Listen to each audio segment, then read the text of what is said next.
approach. Hang on, just stay off the recording there. That's the espouse thing. Although unfortunately, because of my background, I was completely trained in very advocacy-based, win and lose argumentation, and so part of my own development has been how do you land what might be quite challenging perspectives in a way that other people can hear, which of course ties into the activism stuff very nicely. Because I'm slowly coming to the conclusion that shouting at people doesn't work.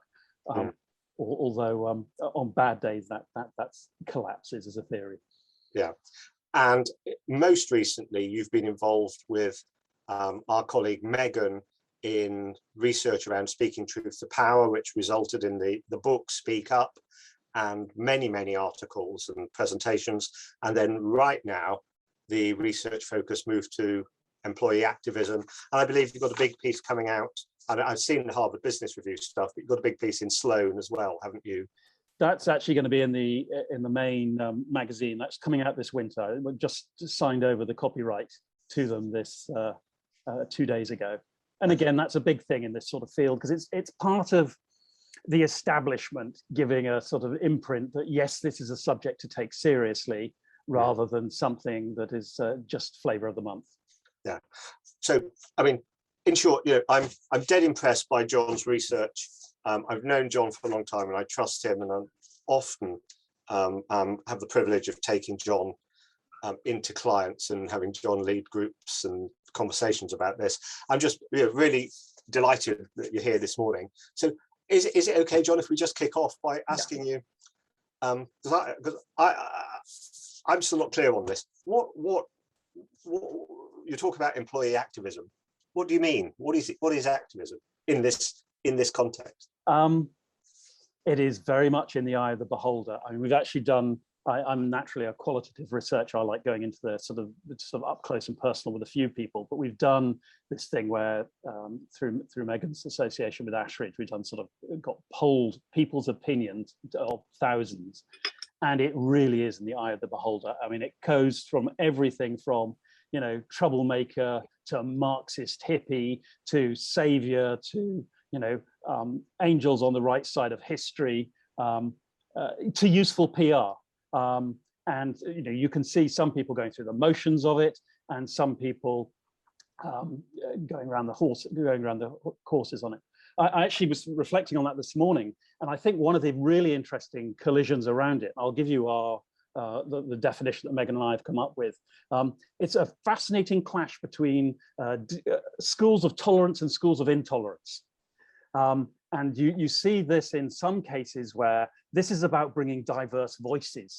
And it's just about how can we hear each other and hear each other respectfully.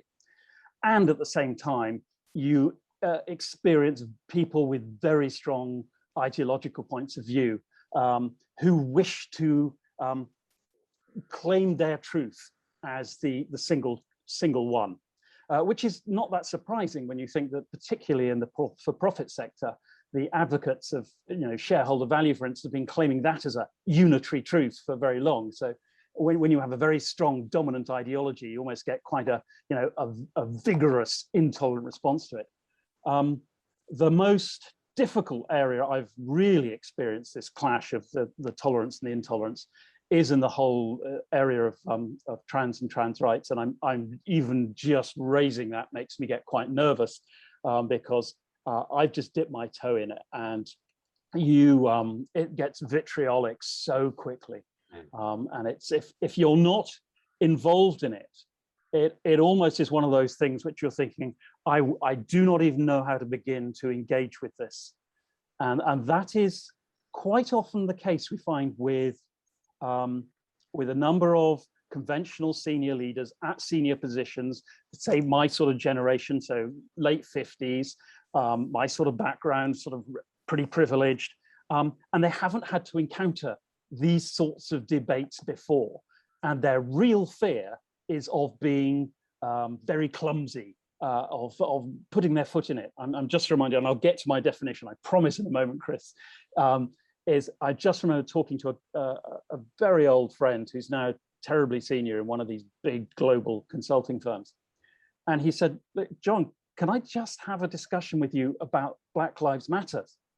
Because I can't, there is a very strong corporate orthodoxy coming out of the States, and I almost don't understand the sensitivity of the language around it."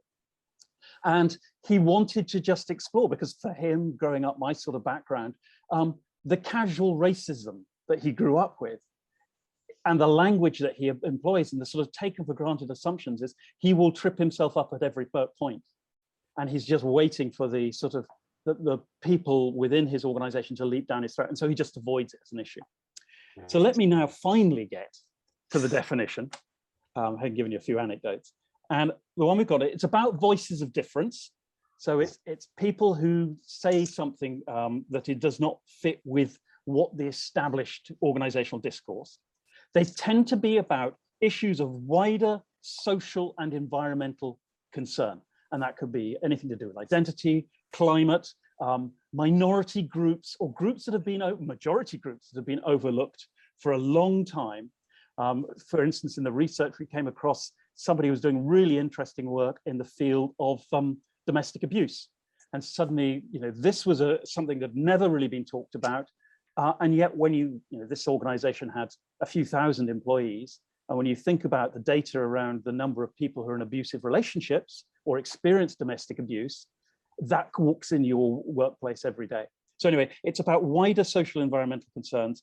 And the idea is that you seek to influence company action. And that inevitably challenges existing patterns of power. And it is about, there has, within most organizations, unions have been sort of often declawed. You have staff networks, but they're usually on management tolerance. One ex-trade union leader I spoke to would actually say that it's not just about challenging the status quo. He framed this whole activist thing as about being a battle for civilization in terms of claiming again human rights as an essential aspect of being a worker. You are not simply defined by your employment contract, that you actually remain a citizen. Particularly, I'm talking from a Western liberal perspective. You remain a citizen, and all that the responsibility of being a citizen does not stop as you walk into the workplace. And historically, of course, particularly with the Friedman, the purpose of organizations is just to do what they do, and society takes care of itself, is that, you are, if you're an active citizen, you bring that citizenship into your workplace, that you cannot draw a line between the workplace experience and the wider social experience. Okay, John, so if that's the definition, and thank you for the definition and the anecdotes around it, I guess that last point begins to touch on why now, why you're doing the research now and why the research matters now. So in terms of, I'll talk about why it personally happened. So Megan and I came together in 2013, 2014 on the Speaking Truth to Power work. And that's the umbrella, because I think the activism sits within this. Megan has always been, her focus is all around dialogue and what it means for people to have a real encounter with each other. She's very influenced by the work of Martin Buber and that difference between I, it, and I, thou relating. I come from a much more, sorry. I was just going to say, I think the sound, at least at my end, blipped a bit. You were talking about Buber, and did you say the I, thou? Is that what you said? Yeah, I said, his differentiation between I, it, and I, thou. So the I, it, the classic, the instrumentalization of our relationships with each other versus the I, thou, that sort of, that desire to encounter each other as fully formed human beings of equal value. That almost, you get into that mystical world that he comes from. Sure. Okay. So my background, I suppose, my desire for finding voice is a much more personal one. Having grown up in a very institutionalized background, and then having stepped into the world of big consulting and then into big business school, which is actually an incredibly stifling discourse. where it does peddle, the more you explore it, incredibly simplistic understanding of power dynamics, if you're allowed to talk about power dynamics at all within organizations. And it requires, this thing about challenging taken for granted statements such as we're all equal here, when painfully, obviously, we're not. And it's the question is, how do we live and work with inequality? And what is an acceptable level of inequality, rather than just viewing it as a natural consequence? So that's the sort of background. Now, in terms of what's going on in the world as to why this is an issue, we've had sort of very recently the Me Too movement. We've had the Black Lives Matter movement. We've had, in a sense, we had the LGBT movement going back to the 60s and 70s in the way that's grown up. I was reading on holiday recently some of the work by Danny Dorling, who I think is an Oxford economist, and he sort of made a parallel about the way that with there's a parallel now in terms of organizational thinking that can be done with the collapse of the Soviet era, the Iron Curtain coming down in the late 90s. And I grew up in that era. And again, it was the idea that there was fixed geography and there was fixed ideological camps. And there's something about the unspooling of taken for granted attitudes to the role of organizations in society that's happened since about 2008. And I see it almost rather like there's been unfreezing of the organizational discourse. Although it is interesting that if you go and look on the Harvard Business website, you explore their organization of the future, it is still completely defined within organizations are there to make money and then do other things. But so I would say their understanding is still pre-Cold War, or it's still frozen. The other things that are sort of raising this, the rise of the purpose, the idea that organizations are trying to attract people in who are motivated more than by financial things. Some of the casual language that's been used in the last decade, for instance, about bringing your whole self to work. Now, I've always liked that one. It's this idea of, well, actually, I arrive with some pretty smelly bits and some pretty awkward opinions and some pretty strongly felt views that possibly aren't germane to the organizational agenda. But if you're going to invite me to do that, then you really are asking me to show up as a citizen as well as an employee. And if you're asking me to bring my whole self to work, the great strength of that, of course, is that it's a way of dealing with the fakery that goes on in so many of our walks of life, where we have to do that. What is it? The Kagan and Leahy stuff about we do a second unpaid job of pretend. Let me disguise. Let me present myself as this homogenized, competency defined, nicely boxed, ticked human being, rather than someone who arrives with a complex agenda. We've got I'm just checking on my notes, the other things. We've got the espousal of diversity as a good thing. And particularly if I think there's hardly any organization that doesn't say, we wish to bring together multiple voices. What is interesting is their established policies and procedures absolutely mitigate against that. But the intention is there. And I think a lot of people are now getting, maybe this again is fueling why stronger activism is the real frustration that these words have been said for a while now. And yet when people look at the practices, I'm thinking particularly of an Australian firm, which I interviewed, which supported this great institution called One Young World. And they said, yeah, we want our youngsters who are very committed and passionate around climate change and these sorts of things. And we want to, reward them and be seen to be publicly behind them when they, incorporate that into their working lives. And yet when it came to who got promoted at that relatively junior level, it was the people who stuck to their knitting. And that sort of really takes the wind out of people's sails. So we've got identity politics. We've got, in terms of that, the whole notion of transparency, again, is coming into it. We've interviewed a number of people over in the States. And of course, people can now see exactly which political party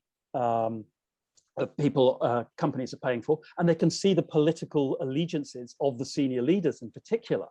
And suddenly you get this interesting divide in the States of almost progressives and conservatives, the organizations creating their own looks. And then you get just the one thing before I let you go. And then you've got this fascinating disconnect. So it was almost played out within the Google walkouts, which was you get a sense that the senior leaders at Google were probably, sweeping generalization, probably of a more conservative bent, who were out of touch with the sort of the more liberal values and what mattered of their frontline staff in their 20s. Yeah. So, I mean, okay, so that's really clear. There's lots of forces that come together that make the research of this moment. But somewhere in there, you described this research as sitting within the wider umbrella research of speaking truth to power. I just wonder if you could say a bit more about that. I'll just again check the. And again, I'll try not be too academic about it. It's how do you challenge the dominant discourse, and how do you, as an insider, notice what you're not noticing? And I think one of the big findings we had is this was from the Truth to Power research, is that senior people consistently overestimate how in touch they are with the concerns and issues of more junior people. My particular favorite little finding on that was within this macro setting on the Truth to Power research, we found 115 people who identified as either executive or board level. And I'm now saying this with heavy sarcasm in case it misses anybody. You'll be pleased to hear that we have the most woke generation of senior leaders in the history of mankind. All 115 said they are never or hardly ever influenced by someone's gender or ethnicity when listening to them. Isn't that great? The scary thing is that either they believe that, or even in an anonymous academic research, they feel unable to admit, actually, I am hugely influenced by somebody's background, somebody's labels when they're talking to them. I noticed that in the chat, Eva, in relation to that, simply responded, wow. Which, yeah. it is, we get into this, and this is rather like the anecdote I said about this very senior leader wanting to talk about his response to the Black Lives Matters, is it's people having to unpick attitudes and understandings of how society works, which they haven't paid attention to for decades, probably since they left university, because they haven't needed to, because they step into the workplace and the workplace orthodoxy has rolled out of the business schools, rolled out of the consultancies, and it doesn't actually encourage that much thought. In another book that I sort of recently come out, which really asks people to explore the headwaters of their thinking. I always say, please stop reading management books, which is, in my case, definitely asking a turkey to vote for Christmas. Because actually, if you want to understand how groups work together, read some sociology, read some history, read some psychology. Or don't read the watered down stuff that comes out of the Heathrow Academy. Those bookshelves that used to exist in airports when people came down through and through. This is hairy stuff. And if you want to get historical about it, we casually say, well, activism is about challenging the status quo. It's about becoming more pluralistic with the power structures within an organization. In history, very few in-groups give up power voluntarily. And that therefore means that maybe there is an element of conflict. And again, because unions tend to have been depowered, we haven't got the formal channels anymore in order for conflict to happen with the necessary ritual, so it doesn't become completely destructive. I mean, I don't know if I'm allowed now to quote Gary Hamel, but I remember Gary Hamel saying, how often does a revolution start with the monarchy? Do kings start revolutions? And there's an element here of. So is your work about speaking truth to power mainly aimed at management so that they can hear the activists better or do something with the activism? I'm trying to work out what's the management challenge, what's the organizational bit here. I think the management challenge is very few managers have been equipped to how do you deal with these sorts of questions. They're sort of just, it's all about the task. Let's get on with the task. The idea of, leave your personal life at the door has probably been the mantra in most workplaces. My heart goes out to a lot of managers and leaders, because I feel that there's been a lot of political abdication in the wider society, and all of bloody society's ills are being dumped on, organizational managers who've got, a day job to keep going, who've got businesses to keep running. And suddenly they've also got to pay attention to all these other things. So it's really aimed at both the managers with this idea of, yes, you are being put in an invidious position. And there are some choices you're going to have to make. And it's this idea that one of the articles we've recently written in the HBR was all about, you can't claim to be apolitical anymore. Just simply going along with the status quo is in itself a political act. If you're saying, Black Lives Matter has nothing to do with us, and Me Too, nothing to do with us, it's like, well, actually, all your Black employees, all your people of color, all your women are going to say, you know what? Actually, these issues do matter to me. And so it's hitting you in those directions. And it's equipping you to say, if you do make a choice, because this idea, we've got trolled every so often. I've come off Twitter because it's just too toxic, but Megan still gets it. They say, well, if you're going to ask organizations to take stands on particular issues, whether it's climate change or whatever, surely you should be thinking about this issue, this issue, this issue, this issue. The idea is you can't do everything. And as soon as you don't do everything, there are groups around who are going to feel alienated. It's rather like my work yesterday with the Disability Network, which is very much a Cinderella of the activist voices. They really feel they're struggling to be heard because they're just not fashionable. They don't have a lot of institutional backing for them. So there is something also, I think, for employees, which is, and we'll touch onto this wonderful world of tempered radicalism, which is, there is something very comforting to belong to an activist cause and a group, to be there on the streets, to be campaigning. And I think it's an essential part of trying to challenge the status quo. You need that strong polar opposite. But the challenge is, how do you get heard? And on this one, I always think of the way that Bob Geldof, those of you who can remember, when he started off doing Live Aid, he came drunkenly onto the camera when it was in 1984 or whatever, and said, leaned over and said, "Give me your effing money."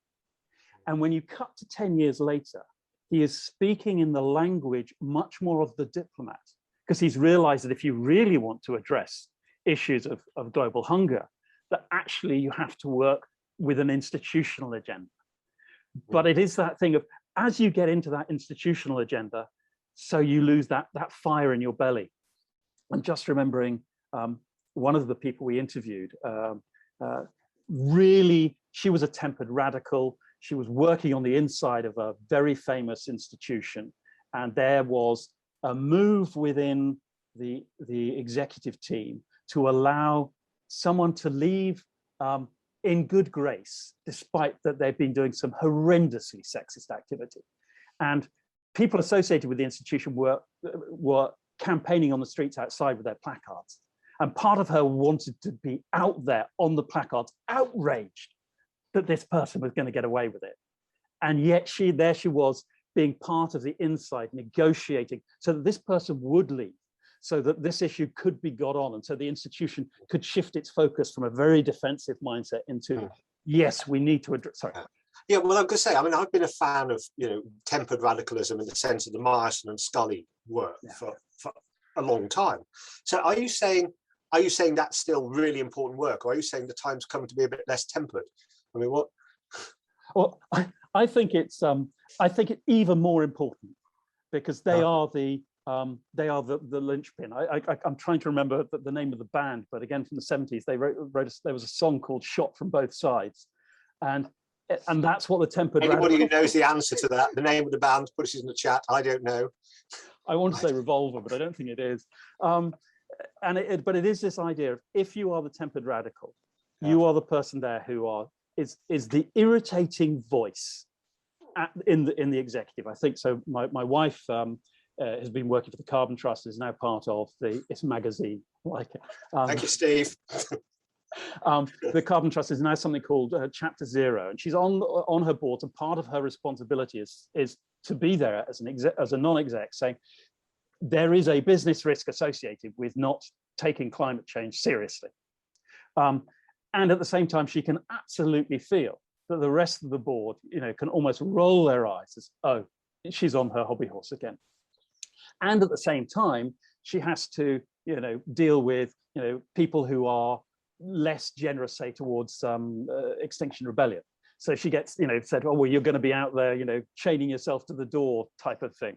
And you are there to somehow, I'll just use a slight facetious analogy, which is, for those of you familiar with Spinal Tap, there is the lead guitar, the sort of the bass guitarist described his relationship between the lead singer and the lead guitarist as one is the lead guitarist is fire, lead singer is ice, and he says, I'm like lukewarm water in the middle.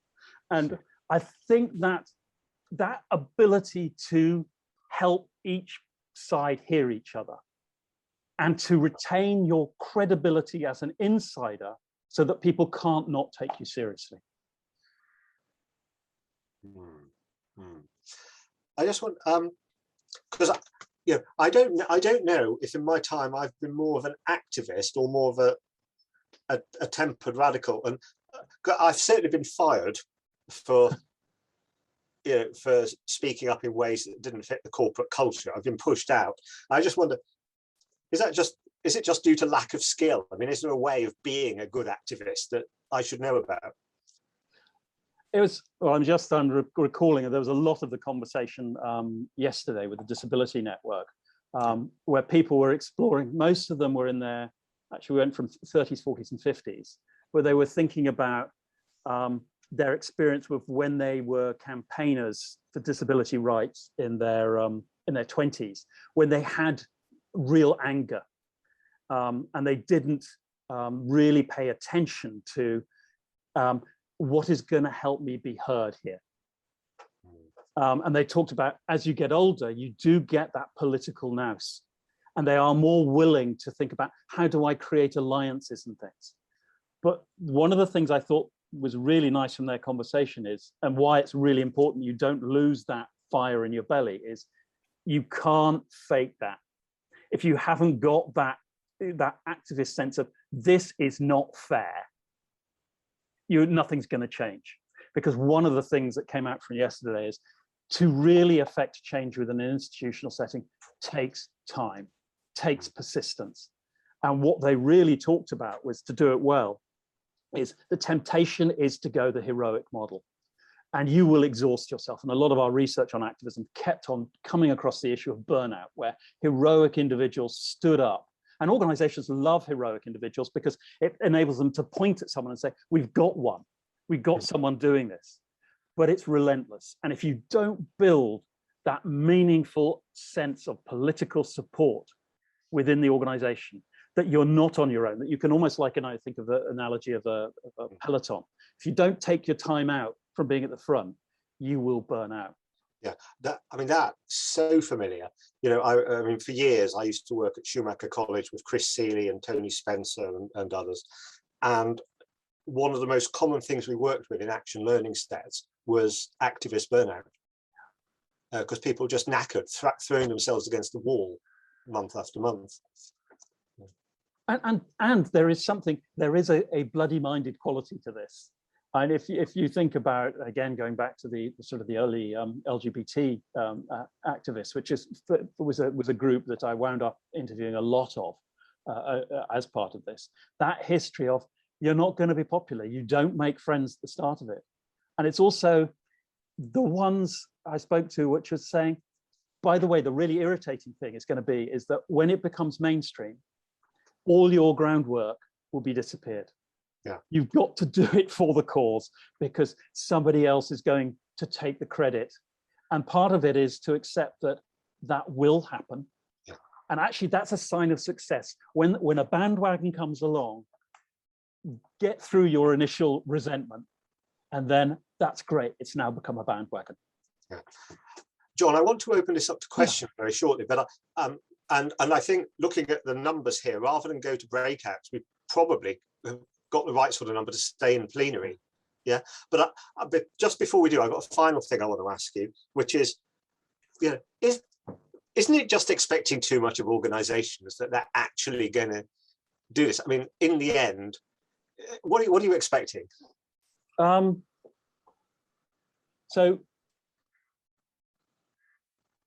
what we're expecting is you get into some quite instrumental discussions, which is, let's say there is this attitudinal shift.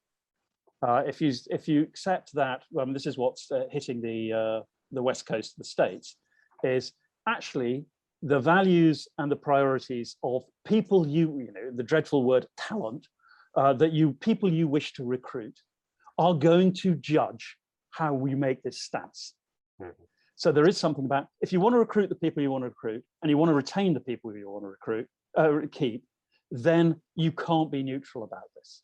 Mm-hmm. There is also this thing about, if you genuinely believe that diversity matters, diversity of opinion, that actually if creativity and innovation really matter to you, then actually learning how to step away from decades of homogenization, of recruitment for similarity, is going to really serve you well.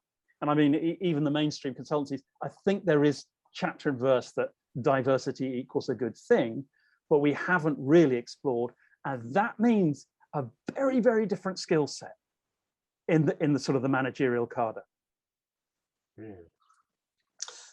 Thank you. Is it okay if we open it up now? And I invite anybody who's willing to turn your cameras on, and we'll turn the recording off